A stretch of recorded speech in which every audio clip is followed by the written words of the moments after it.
All right. Welcome back. How you guys doing today? I hope everyone is doing fine. All right. So not a lot going on in the market, right? Um, very boring. Um, we'll just quickly go through everything here and see what the message is, um, and then we'll talk a little bit more about macro and maybe do a little charting. All right. So the equal weighted S&P is kind of stalled, right? There's no follow through.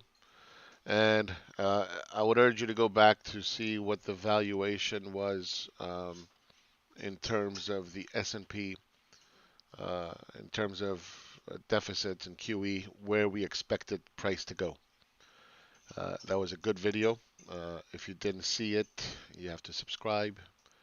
But you would see that it's pretty close to where I said the market would likely go up to.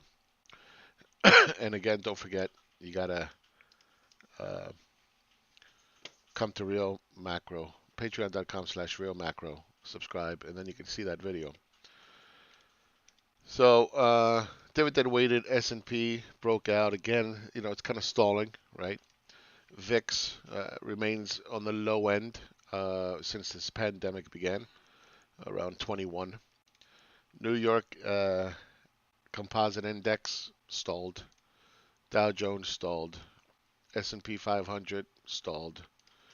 New York Nasdaq trying to break through here, but it's done this in the past, right? Where it kind of crosses the line. Let's see if this has any follow through, especially today in the last hour and 10 minutes of the trading. If it does, then what's going to end up happening is that this would be a 1, 2, 3 up. It will be more complex. And then you end up with another structure like this. Okay. You don't want to be short if this holds. You don't want to stay short. All right. Let's continue. The small caps broke down through two trend lines, up trend lines. The first one was this rising wedge, which gave us the clue that this was probably going to stall out. And then the bigger trend line, which is right here, also broke. So we'll see what it's doing here. It's trying to hold, building pressure, perhaps more downside. And if you look at the bigger structure, right, it's towards the high end, not doing a very good job trying to test this upper trend line. Transportations are flat for the day, stalling out. The FANGs broke down yesterday, or this morning actually, broke down even a new low. So that's not going to help you much, right? That's not going to help the market push higher. Remember, the FANGs, and it's not necessarily these these four stocks, but the FANGs are 20% of the market. You got $2 trillion company, $1.6 trillion company. You know, these are the heavyweights. These are the ones that are supposed to lead you higher, and it's not doing it. Okay, it's not there yet, at least, right? You can't say this is bullish for the market. World Stock Market Index paused. Airliners paused. Remember, we did quite a bit of analysis on airlines, and the reason is because they're capital intensive and highly economically sensitive, right? So we wanted to know if this breakout that it had recently was legit. And through all the matrix that I look at in comparison to see where money's flowing into and where it's flowing out of and so forth, it's not cutting the mustard. It's not there. Not even on the XAL, which is a longer, it's got a lot more data behind it, okay, history. Right. If we look at the stock market little index that I created, right, broke out into wave 3 and now is pausing as well. It's the fourth day in a row.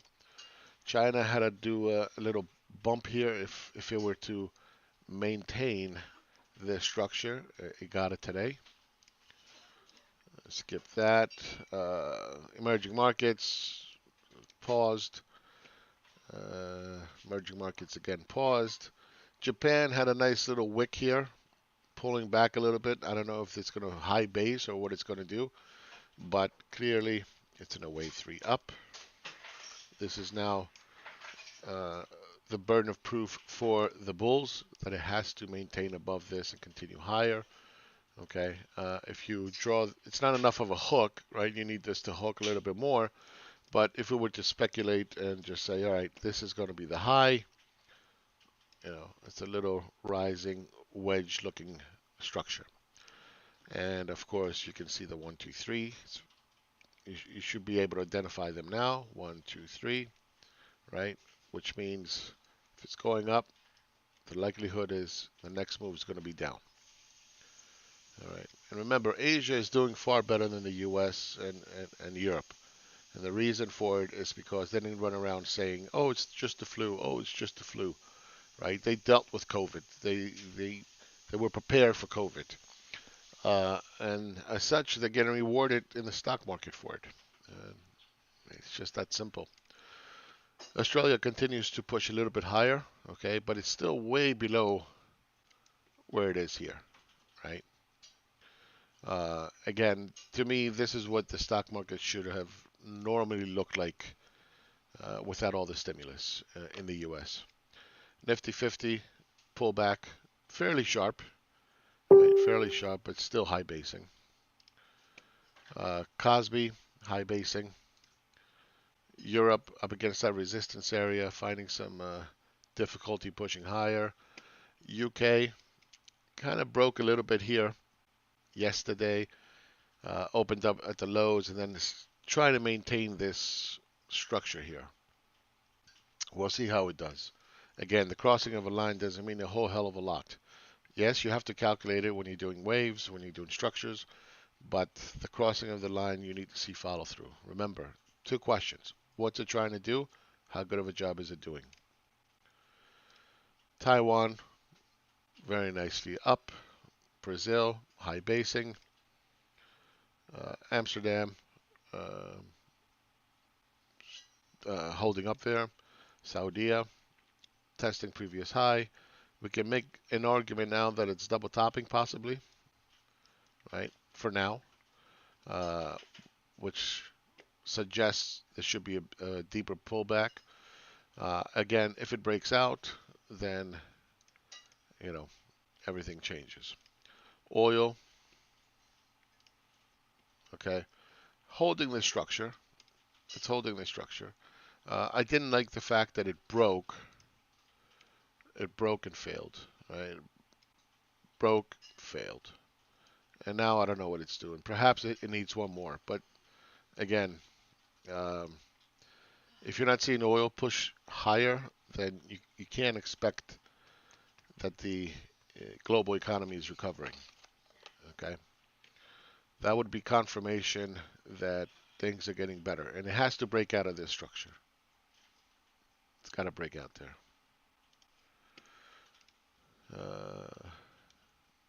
Bitcoin. All right. We talked about this a little bit yesterday. We're going to talk about it a little bit more today. All right. So on a closing basis, it's where is it at? There you go. Okay. So on a daily basis, it still has a little bit more room to go. On a weekly basis, though, right, you're double topping. You are on a closing basis. Okay, you're double topping. On a monthly, this is an all-time high. Okay, so you want to be aware of that because what typically happens in this area, you find that resistance where perhaps there were some people that bought at the all-time highs and held. Maybe they had the margin, maybe they didn't care about the money, whatever the case was. But now that it's back up here, they're like, oof, let me sell, let me sell. Then you got the other people, they're the double toppers that, oh, it's a double top. What do you do with a double top? You sell a double top, right? So they come in. So you get you get some kind of battle that goes on there, and that's why usually double tops are, either reversals or they're pauses. Okay, You get a little bit of a pullback. Now, if it breaks out, different story. Okay, but we're not there yet.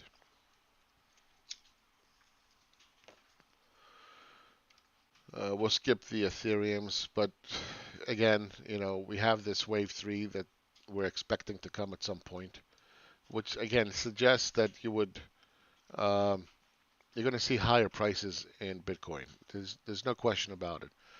It's just you want to reduce some of that exposure, take some profits, see if it comes back in, re-inject those profits back at a lower price, okay, and let it run again.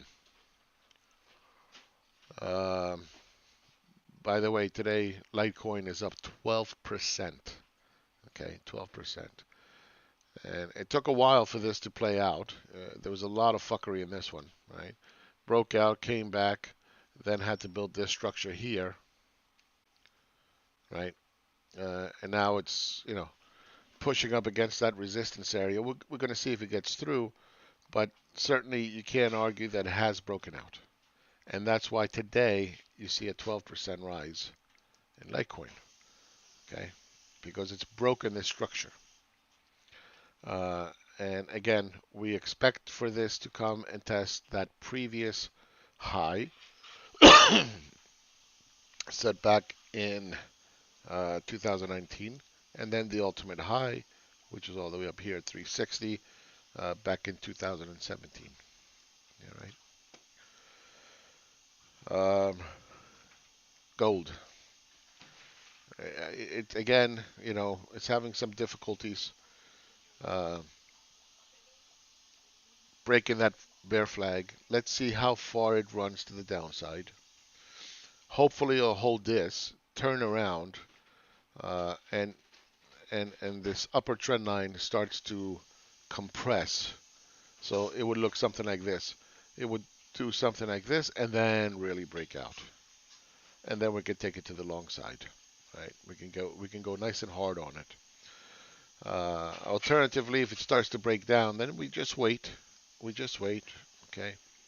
We don't know when the stimulus is going to come, how big of a stimulus it's going to be, what it entails. There's a lot of information that you need still. But for now, until at least it breaks this trend line here, we got to be cautious on gold. Um, Real estate, okay, pulling back. Commodities, again, just kind of holding there. Um, Quickly, my fear is that we're going to get some kind of a deep pullback. I would love to be a lot more bullish on the commodities. I am long term, but in the shorter term, I keep fearing we're going to have that sell everything. And it's not, again, necessarily due to COVID in of itself. Sure, cases are rising. Sure, uh, COVID created a lot of volatility in the market, right? But it's not COVID in of itself. It is the social economic impact from COVID that we worry about. The damage, the longer the economy remains weak, the more damage there is done to the economy. And the more damage that is done to the economy, the more that it's going to take to recover longer term. Sure, you're going to see these numbers come down um, from the extreme levels that they were from the lockdown, but that's not how you measure it. It's not how you measure it. And just to kind of give you an example, here's unemployment, right? Here's unemployment. We are way above still um, where we were in the past, 50 years, right? Way above 1976, way above 1971, way above 1980, right? Or 91 or 2000, and even the great financial crisis. We're way above it. So don't look at this part and say, oh, look, there's a V-shaped recovery. No. because this was a shock, right? This was a shock. You don't count this.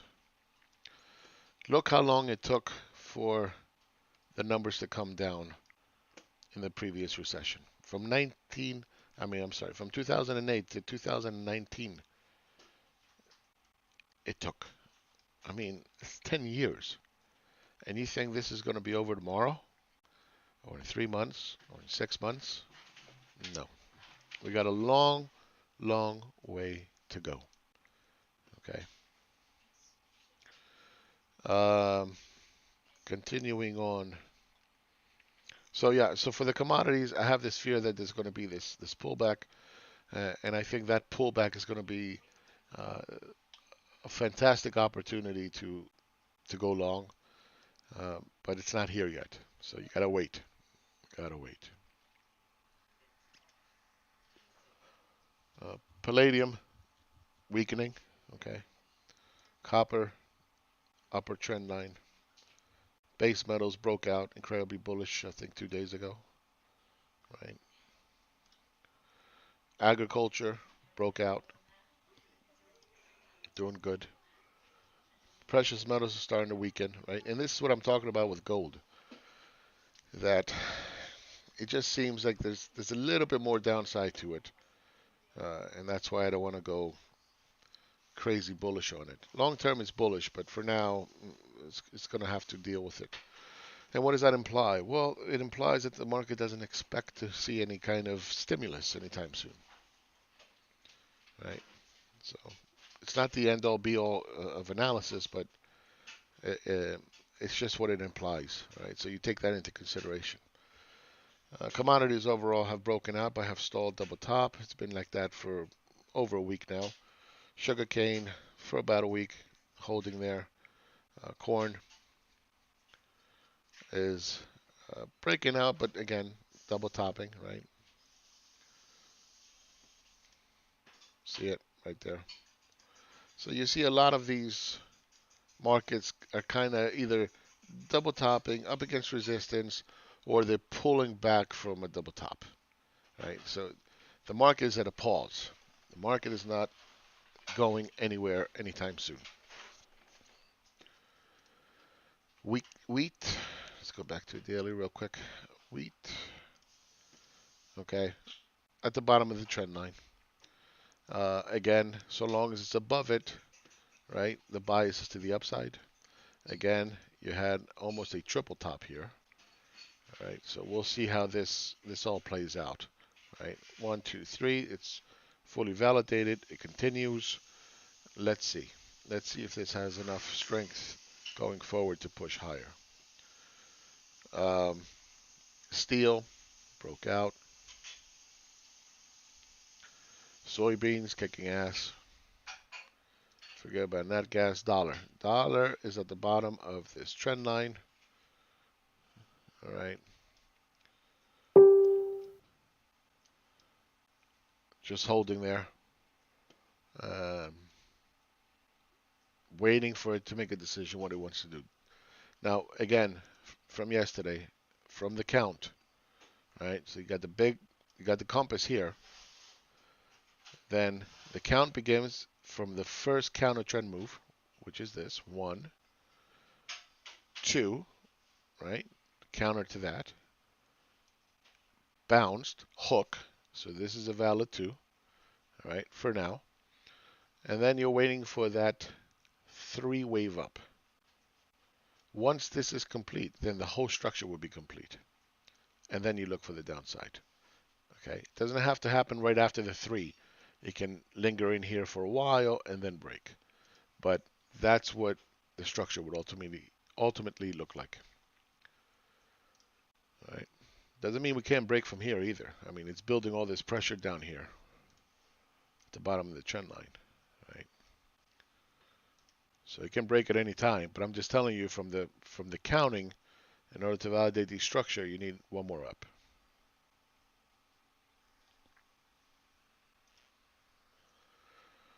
Dollar continues to weaken against the Japanese yen. Right, euro still waiting. Right, it's coiling up. Maybe it needs one more down before it goes, right? Because the dollar needs one more up. The pound up against resistance. Turkish lira pulling back. I'm sorry, the dollar is pulling back against the Turkish lira. And perhaps we're going to go into one of these, um, one of these phases. Okay, we've seen them before. Okay, perhaps this needs to come down and do one of these. All right, but look at all the dollar pairs; they're all suffering. Even the dollar against the ruble. I mean, the ruble is even kicking its ass. Um, what I haven't had up here for a while was uh, the Mexican peso. We should take a look at that. Okay, look at that big move to the downside. All right, it's big, big, real big. So how big is it? Well, let's measure it. Okay, it's a 22% drop in the value of the dollar against the peso. All right, that's a very big move. Um, Likely area of support would be somewhere down here. Okay, and then you look for that next move up. Um, Now, again, we've taken a look at the South American currencies, and they're all strengthening against the dollar, which is good for their economies, right? Let me add this to the list here.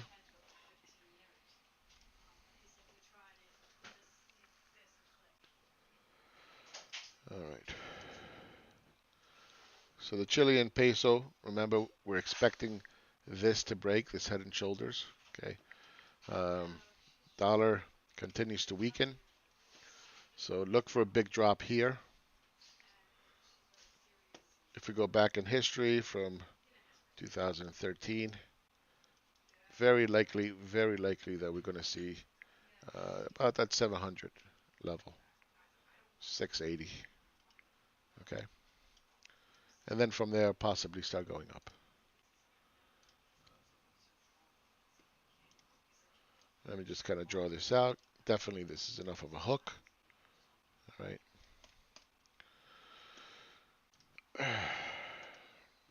Peruvian um, sol.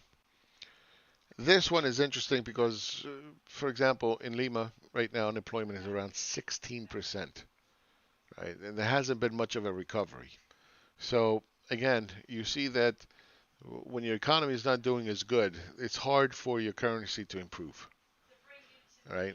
It's almost impossible. So you see that in the data.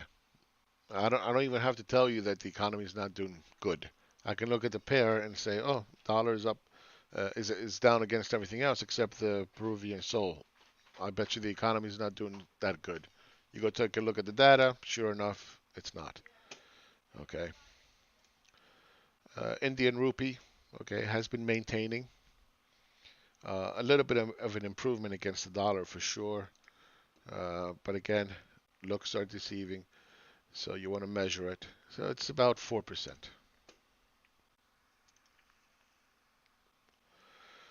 Uh, Denmark ETF doing really good, but again, double topping, right? And I don't know why this is down here. Should be higher.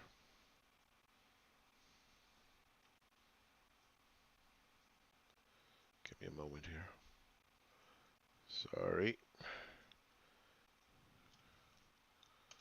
All right.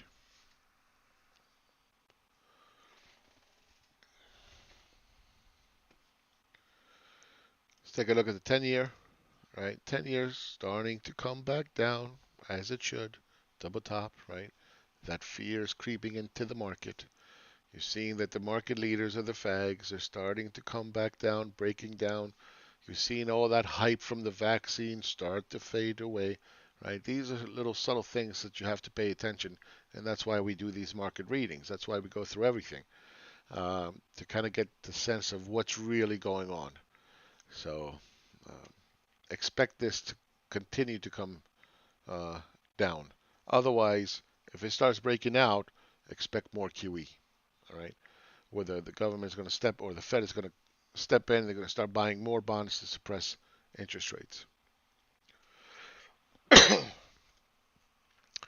And if you look at the aggregate bonds, sure enough, they are breaking out, right? What is that signal? Fear, right? You want to buy safe assets.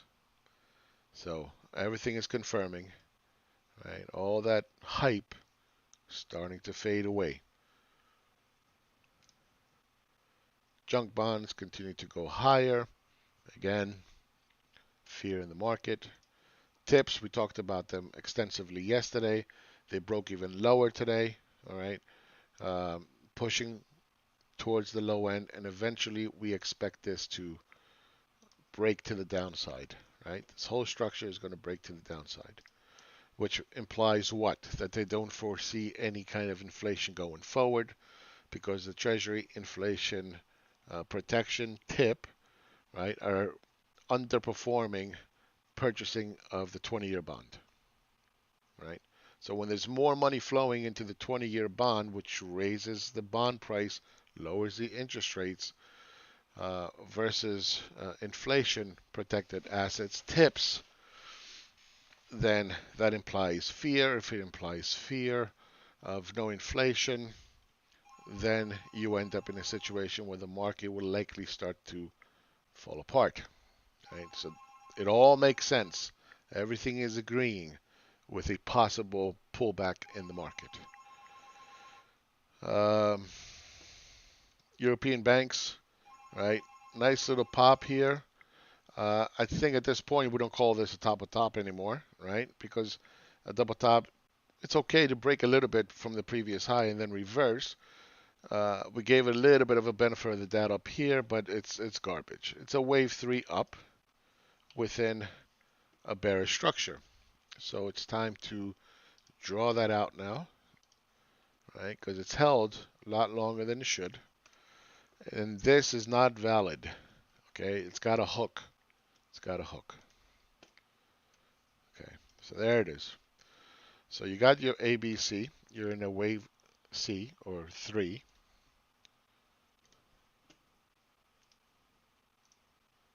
There you go. Again, this is not valid, so I'm going to keep it down here to signal that it's, it's in a wave 3. And we'll see where this ends. And, once this ends, then you're looking for that down move, which implies what? That, again, the market will likely start to sell off at some point. And again, it doesn't have to be COVID. Doesn't have to be. Remember, COVID is the cause, right? But it's the actual damage to the economy longer term that's going to reveal the cracks in the system, and you don't know which crack is going to blow up and start to fall apart. Right? We don't know that, and that's why we don't make predictions as to what's going to blow up. Is it going to be retail real estate? Is it gonna? You don't know what's going to blow up, so don't make cute stories. Emerging market currency fund, okay, broken out. Not much of follow through. All right, but we're waiting for the dollar to either break down or go higher. So for now, it's in a wave 3. I think we can all agree on that. Okay, so the burden of proof is that the emerging currencies have to maintain this bottom trend line. Okay, the burden of proof is on the emerging currency bulls that it will outpace the dollar. American financials,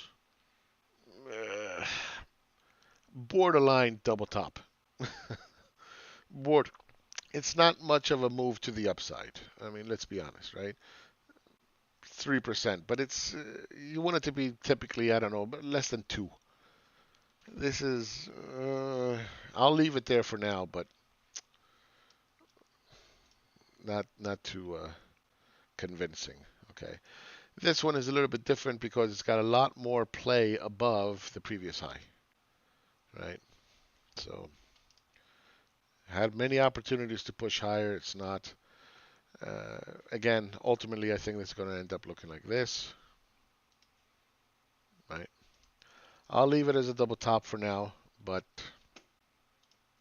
again, full disclosure. All right. So biotech double top. All right, pulling back. Uh, water ETF. Okay, broke out, came back into structure. Hotels double top, and hotels continue to outpace airlines. All right, so let's go through the fangs. We see that Apple has broken down. No follow through yet. We've seen that Amazon broke down, came back into structure, trying to maintain, but today was a lower low. Microsoft has already broken now for 2 days. This is the third day, and it did make a newer low today. Facebook is coming down towards that support area. Netflix is maintaining for now. Google starting to slowly, move away towards that upper range there. And again, double top. This one is not so much extreme. This makes actually more sense. It's got a lot of play up here, right? So I think what ultimately is going to happen is that we're going to see something to this effect. Okay. We're not there yet, but I think that's what's going to happen. Where was it before? Right here. I think. Was it? It wasn't. Anyway, it was this. Yes. Megaphone. There you go. There you go. All right. So you had that megaphone going. Confusion.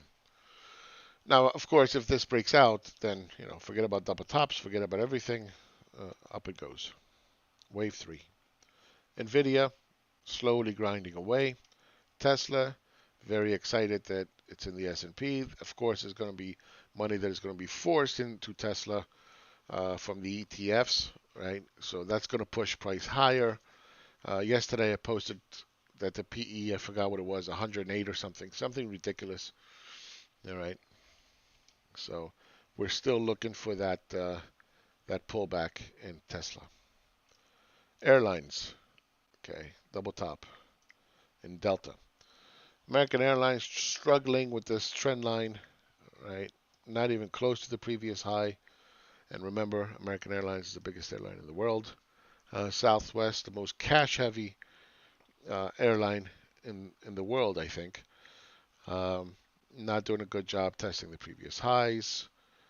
Alaska, double top. JetBlue, double top. Spirit, double top.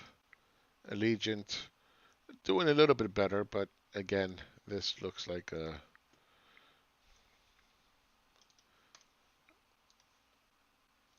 this structure here.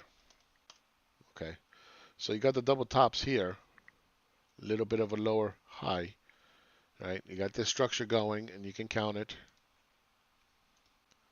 1, 2, 3. Bearish. Okay, so it moves one way. We expect the opposite.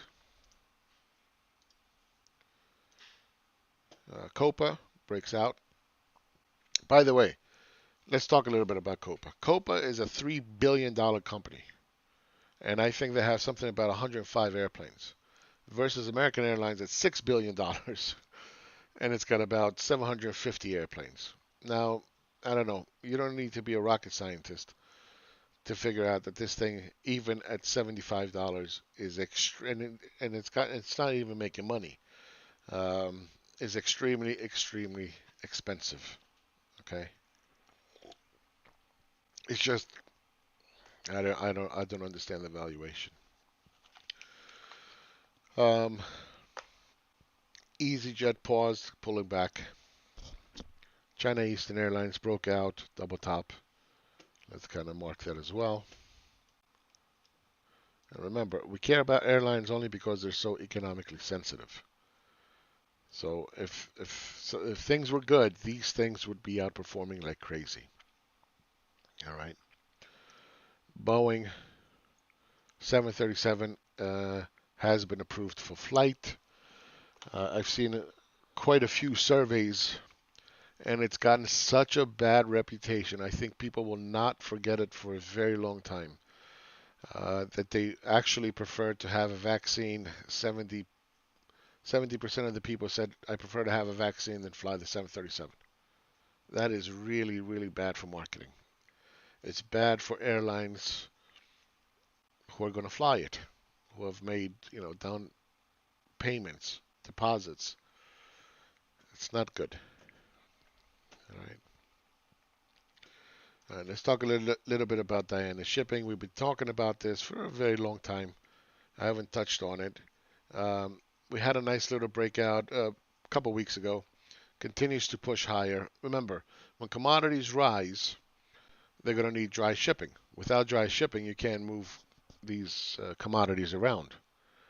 So long term, this is going to be extremely profitable trade. Now, doesn't mean you can't trade it. Okay, these are all tradable. This is tradable. This was all tradable. Okay, when you get into these sideways markets, uh, you want to be able to buy the dips, okay, sell the rips, buy the dips, sell the rips. Because if you look at it, right, what kind of moves are these? Right, that's a 38% move. You know, look at this one, right, 40% move, 60% move, 56, 57% move, okay, 37% move. Now, if you can't use these kind of moves, and it's not like they happen once every 5 years, right? This is in 1 year. You got three 50% moves, and the company's solid. It's not going anywhere. I mean, who's going to replace dry shipping? It's a bottleneck industry. It's not like you can. Oh yeah, I'm going to go out to the car dealership and go buy a couple fucking dry shipping, right? Vessels. Um, so look at this move, right? 47. I'm sorry, 150, 89, 200, 158. I mean, huge moves in this. So again, you buy the dips, you sell the rips, right?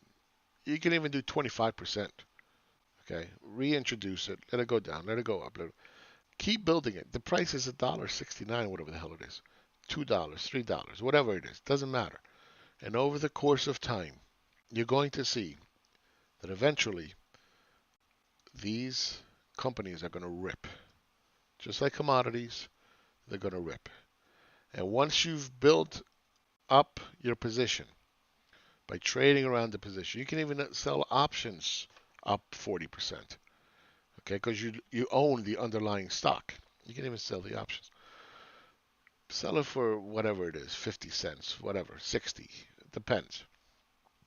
Um, Eventually, when you build enough shares, and you have enough shares because you're trading around them, and this thing takes off, you will shit yourself with money.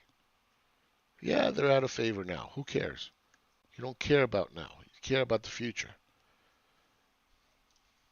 And you see commodities, they're starting to come alive. Well, you can't transport commodities in a fucking Yugo. you know. Hola, Alessandro. Uh, I will personally refuse to embark. I don't know what that means. All right.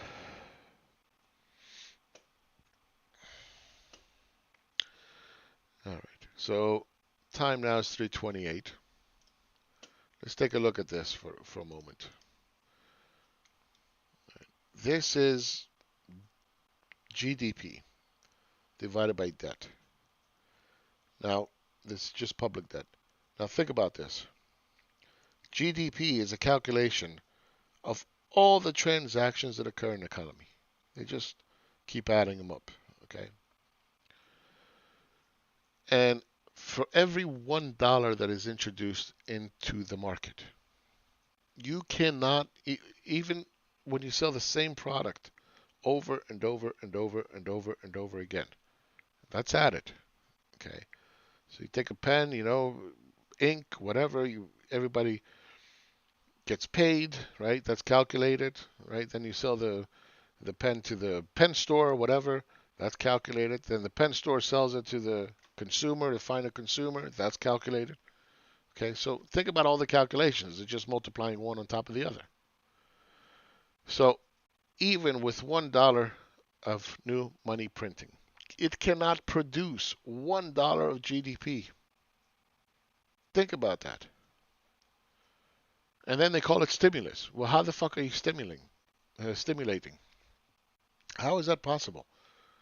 That you can't even take that $1 and keep multiplying it by selling the same thing over and over to new customers, and you can't even get $1 of GDP growth. That's ridiculous. That's extreme. That's excessive. Look at before 1982. It was rising. It was rising. Look at that. Okay. $1 of money printing created more and more and more and more GDP. And now you're printing excessively, and you're getting less and less and less and less and less and less and less GDP. And then everybody's sitting there looking around and they go, well, why is there no inflation? What's going on? I don't understand. It's crazy. But what about the stock market? Look what the stock market is doing. Let me move this to the. Come on.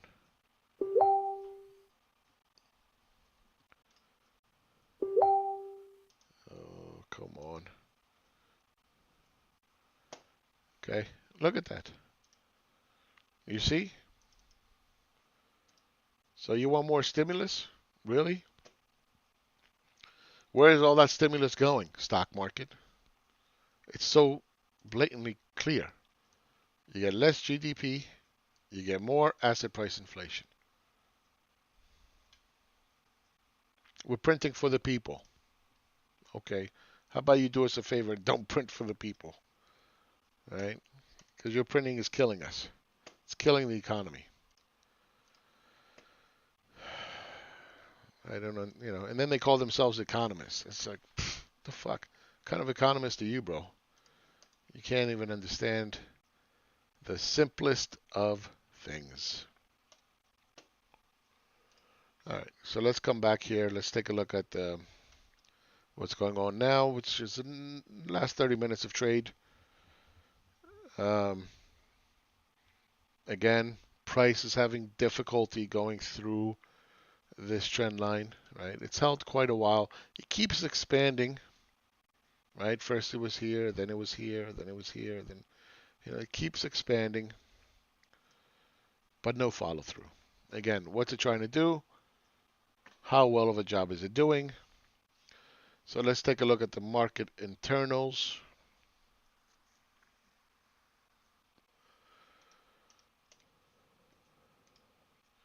All right. Just because a couple of people asked me before, well, what's the market internal supposed to look like? If you go year to date, you're going to see that this is how the market should look like. Information technology, discretionary income, which is basically Amazon, communication services, materials. That's okay in the way it's set up. What's lagging? Energy, financials, right? Real estate. Banks are not lending money, right? They're tight lending standards. They came out of an inverted yield curve. People have lost their jobs. They're not going to be making loans, secured loans, right? Utilities. Utilities, seriously? I mean, what kind of growth is in utilities, right? You want to be buying utilities in a bull market? No, right? So this is what it should look like, more or less. They can interchange, but not too much. So let's take a look at today. Energy. You see right there. It tells you this is not very bullish. Second, information technologies. Okay, that's good. Discretionary income. Okay, that's good. Communications. All right, that's good. What's lagging? Utilities. Good. Healthcare. Eh, it's flat, but it shouldn't be at the bottom. Financials. Okay, that's good. Real estate. Okay, that's good. Right. So for today, this is not bad internals. But remember that we do this just about every single day. And it's not technology and discretionary incomes and materials at the top. Right? It's not utilities at the bottom. And that's giving you that insight that, the internals, they're stuck. It's a sideways market. They're not propelling higher. And then you look at the fags and sure enough it confirms. You look at the charts, sure enough it confirms. Okay? You start getting a series of days that start looking like this. Different story. You're in a bull market again. All right. All right. How about the last 5 days? Energies, industrials, materials, financials. You see? For the past 5 days, this doesn't look very bullish. Utilities at the bottom. Okay, good. Healthcare? No. Consumer staples? No. Communications? No. Information technologies at the bottom? No. It's not a bullish market. Okay. So I hope I made that clear for everybody. So when you're looking at what's driving the markets, right? You wanna see the leaders lead. Okay. Let's take a look at the earnings yield. Okay. 2.77 on the low end, right? 2.74 was the absolute low. All right. So when I said MMT everything, let the market run, let the bulls bid up price on themselves. You don't need to be a part of it. You don't need to sit there and chase. You don't need to sit there and be a participant as a long-term investor. There's no need. Let them bid up price on themselves. Eventually, it's going to top out, and then it's going to have to correct. On the correction, you want to be a participant because you're getting towards the end of that cycle. Okay? You are not in that very high-risk category. Let the vaccine come out. Let's see how many people take them. Let's see how it's implemented. Let's see what damage has resulted in the economy up till then. Again, it's not the COVID. It's the damage to the economy from COVID that we care about. The social economic impact. Let's see where unemployment claims are. Let's see how much stimulus we've gotten. Right? That's when you want to say, okay, let me give you an example. In 2008, I tried to bottom pick and and I wasn't obviously as savvy as I was today, and I got my ass kicked. Even though I was buying 30, 35, 40, 45% down. And I said, okay, I don't need to be a part of this. Okay. You know when I went bullish? 2010. Yeah, 2000. I stayed out. I'm like, fuck it. What do I need this stress in my life? I don't. You know where we were in 2010? Here. Actually, it was after the drop. We were here. What did I miss? Nothing. I missed nothing. See, so you got to align your expectations properly. Okay. What did I miss? by waiting out this whole entire time and missing this move. Who cares? I got in here. I didn't benefit. Okay? And again, this is for investment long term and so forth. Wait, be patient. Be smart. Don't be a degenerate gambler. Right? If there's going to be a big bull market, then fine, let it be. Okay? For the long term stuff. Wait till this corrects. Wait till this corrects. It corrects, starts going back up. Perfect. Let it. You're in a very high risk environment. One thing to trade, another thing to invest. Okay? Don't confuse the two. Be smart. Mic off.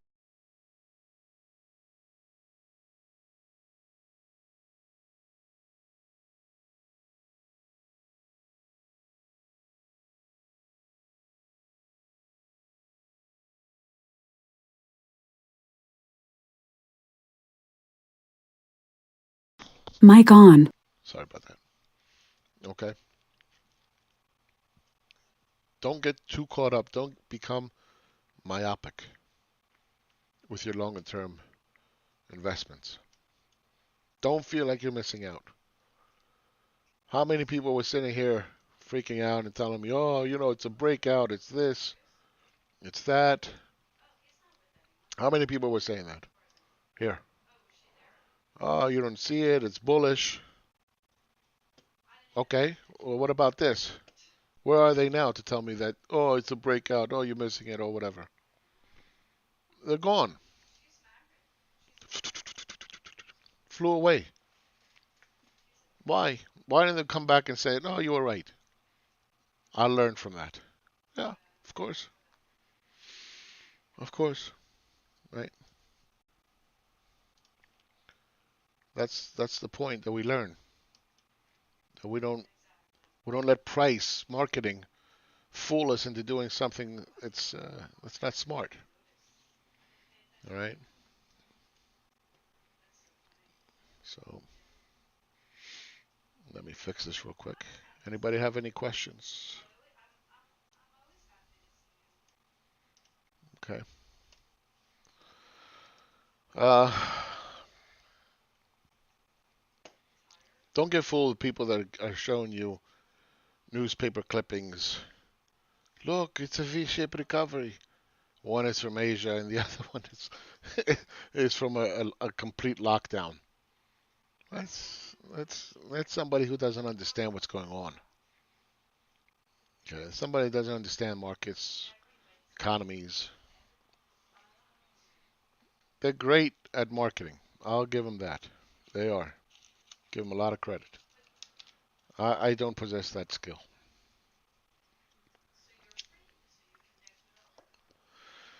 All right. So let's go over the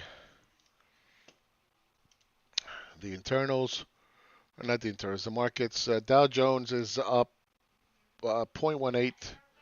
S&P is up 0.56. Nasdaq is up the highest at almost 1%, and the small caps are up 1%. Transportation's flat 0.2, and the FANGs are up 0.8. Okay. Now, if we were to calculate where the point of control is from the previous low from COVID in the FANGs, you would see that the point of control would be somewhere around. Let me get rid of. How do we get rid of this? Yeah, well, tell that to my account. uh,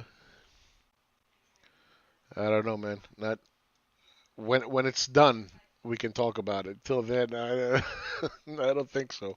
I've learned a lot, that's for sure.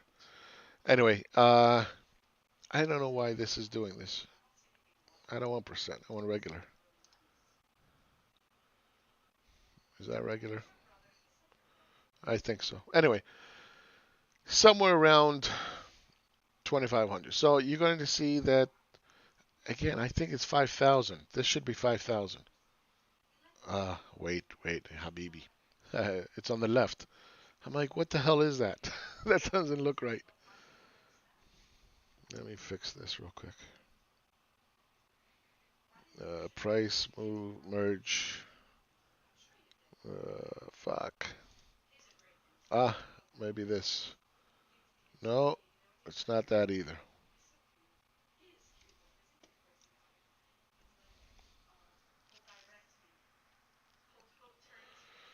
I can't.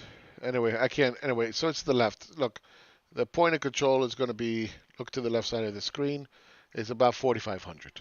Okay, so if this were to give way, is what I'm trying to say, is that the point of fair value to do business in the FANGs, it's somewhere around 4,500. If we were to measure that, um,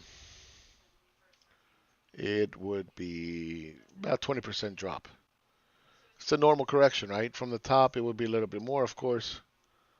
All right, 24%, right? So somewhere in the 20-25% range. Pullback is it's okay, especially when you look at this void in here, right? There's a big, nice big void here, right? So if price were ever to come down to about 54, 5,300, you could see a very rapid move to the downside. Okay, so eBay.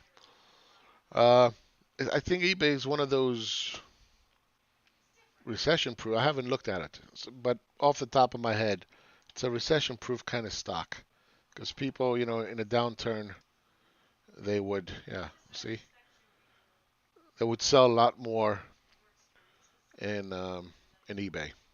Okay, lock price, scale chart. This annoys me now. Merge to the right. Okay, there it is. Beautiful. All right, got it.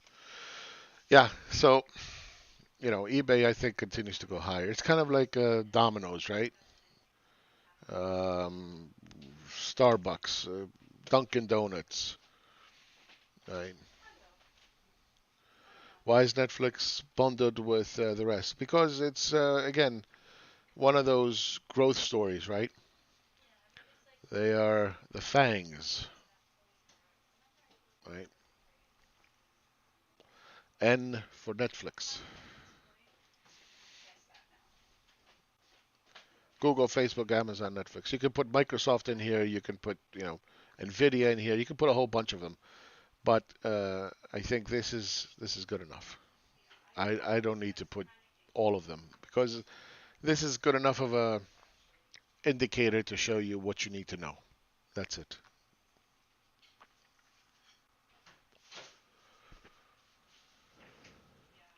Recession-proof stocks are going to do really well. Okay, they got some growth behind them, right? They're almost like consumer staples. They're in the sweet spot. I think what you're going to probably see eventually is that airlines are going to start to take off. Royal Caribbeans are going to start to take off. Maybe to a certain extent, banks, although banks really haven't been destroyed, but there's not going to be a whole lot of upside to them. But you will see the beaten up stocks, the car, the Avis, the Hertz. Hertz is bankrupt, but you know what I'm saying. You're going to see them start to really outperform. And then you'll see the ones like McDonald's, and I haven't looked at McDonald's for a while. Let's take a look. Yeah, better than a sharp stick in the eye, right? McDonald's. Um, what's that other one? Fuck. I forgot what it is. It's the one that has all the brands, Kentucky Fried Chicken, Taco Bell's. I forgot what the ticker is. All of these kicked ass. Right? Dunkin' Donuts got taken over by one of these groups. Uh, right? For $106, right? But prior to getting taken over, I mean, look at the performance. Of course, what you can go through a drive-through in a Dunkin' Donuts, make boatloads of money, right? So yeah, yeah. So I would expect these kind of stocks to start to underperform, and then you'll see airlines take off, and that's what happened in 2008. Anytime, Magic. If you got any other questions, man, just fire away. I'm not saying that. Again, I'm not too much in the individual stock thing. I can read a chart, that's for sure. But again, one piece of news, one tweet, one announcement tomorrow, it blows everything out of the water. And that's the difficulty in bear markets. And how much experience have we all had? Right, I'm 50 years old. I've seen 3 recessions in my life. Two, two of which I was semi-conscious in terms of investing and trading and so forth. Right, this one, that I'm more conscious than before. But it's not the same game.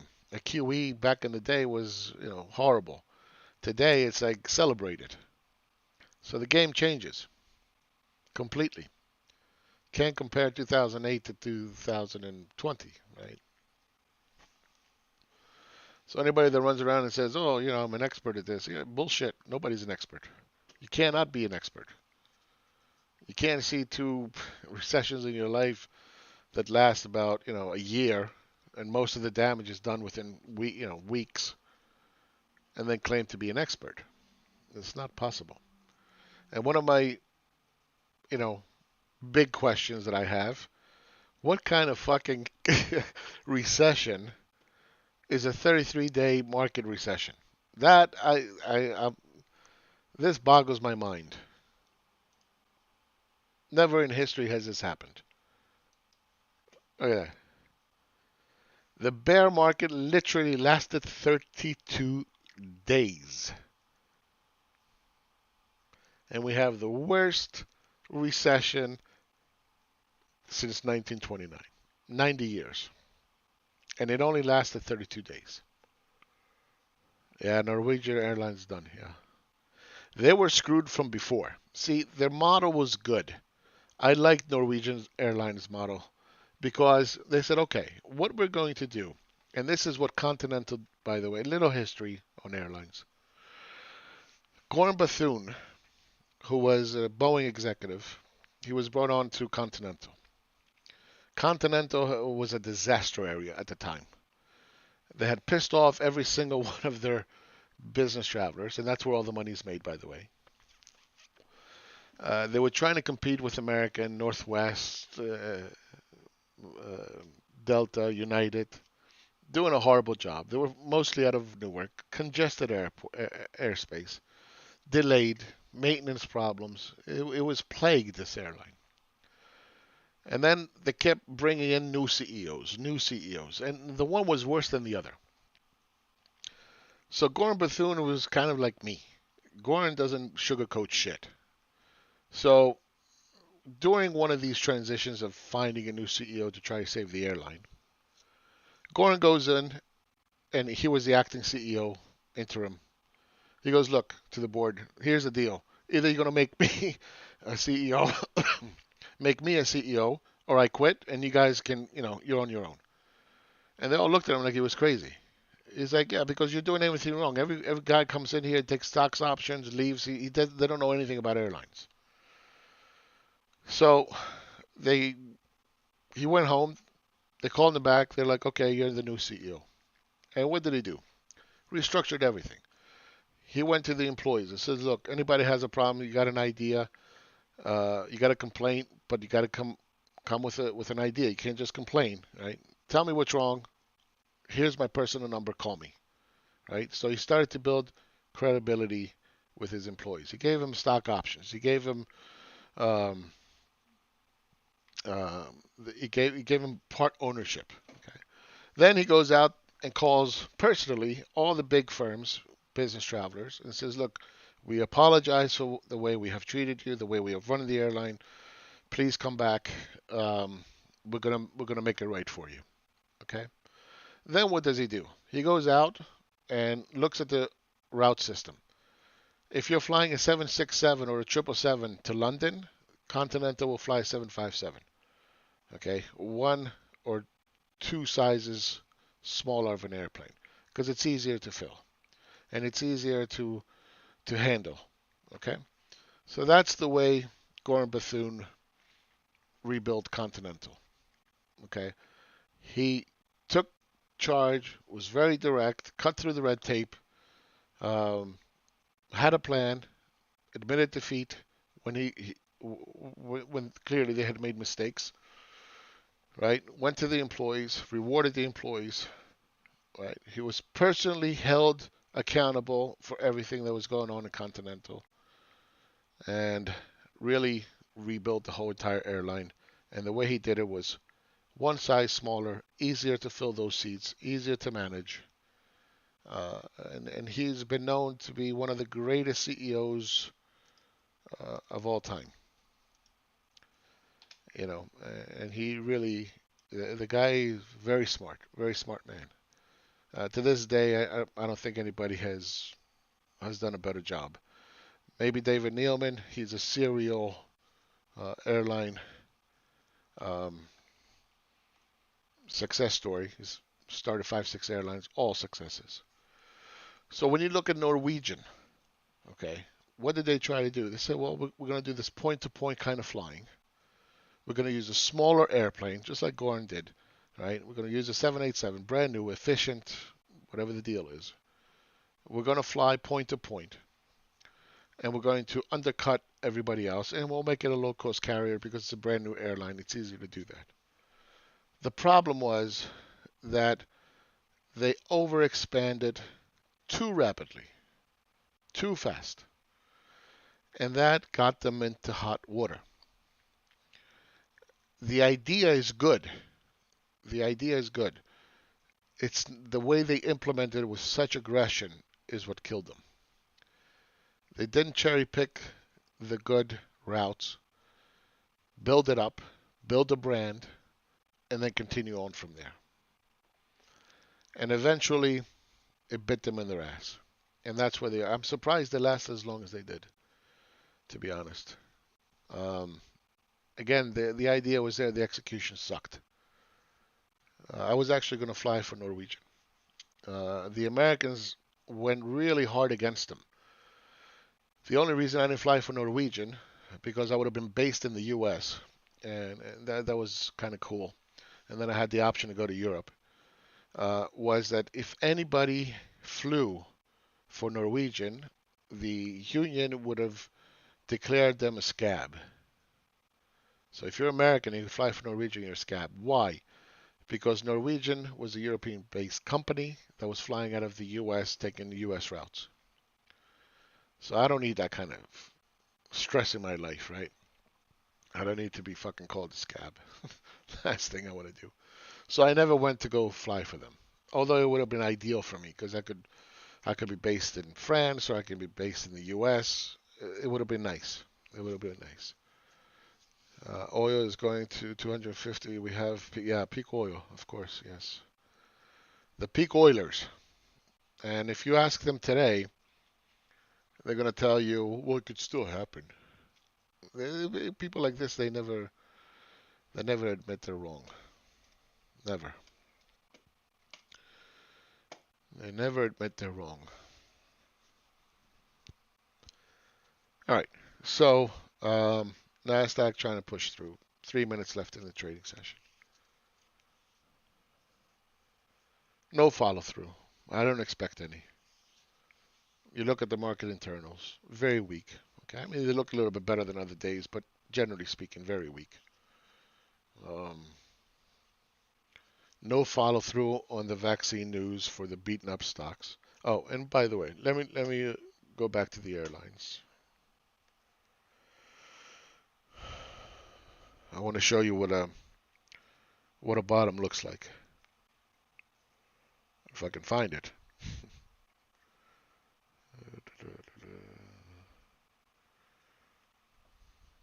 Fuck it. I'm dyslexic, man. This dyslexia.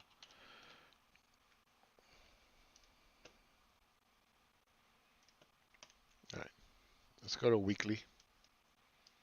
Let's go back to 2008.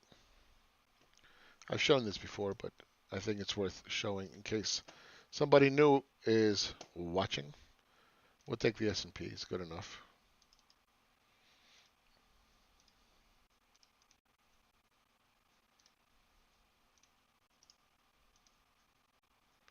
Remember, when you're comparing these things, don't forget to move it. I move it usually to the left. Okay. All right. So the airlines are the blue, and red is the S&P 500.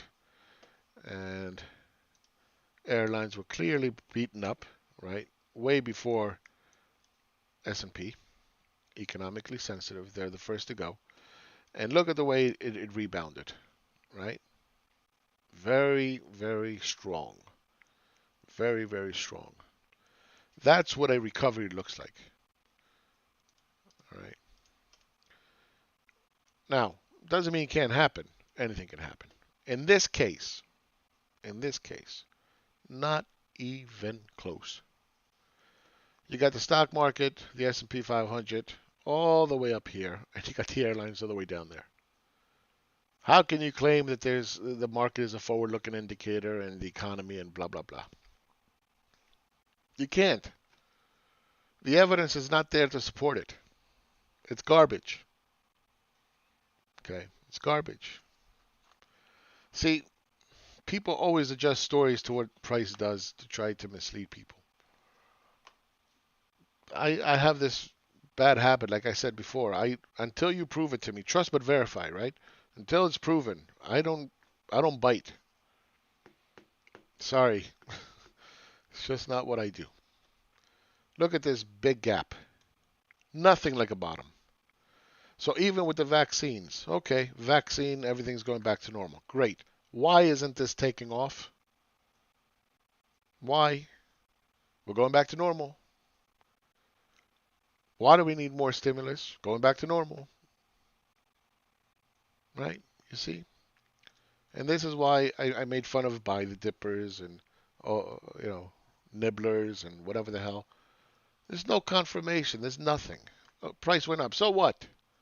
It's a marketing tool. It's nothing. Doesn't mean shit. Economy is screwed. You don't know what's going to blow up between now and when this thing is really all over. How long it's going to take for us to recover. Maybe it's going to be shorter this time. I don't know.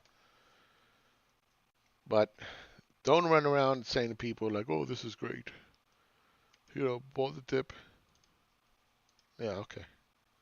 Keep buying the dip. We'll see. Any other questions? Talked about Tesla. PE of 108 only. All right. Markets closed. Let's do one final reading of the market internals. Let's look what the... So this is the structure now. Whoops. There's the structure for tomorrow. Okay. Rising F flag. Broke the trend line. Again, it's done it several times before. It failed every single time. So let's take a look at the market internals. I don't think much has changed, but energy, technology, service, okay. Utilities, healthcare. I would say this is a good internal. Okay. For one day, this is a good internal. Let's see if we can get more of this tomorrow, right? Jobs, unemployment tomorrow. Uh, the day after that, and going into next week. All right. And again, this is bar charts. If you guys want to follow along, if you want to understand what a good market looks like, you want it to look like this. Screenshot it, take a picture of it, whatever. All right. And be aware of it. It's not the end all be all analysis. I will always say that. Just be aware of it. Okay. Every piece of information is important when you know what information to look at. And that's the important thing because you're flooded with overload of data. Most of it is meaningless. Okay. Just focus on the main things. All right. Any other questions, comments, concerns? No? All right, guys. I'll see you tomorrow. Let's see what the numbers is going to be. Take care, and I'll talk to you soon. Bye bye.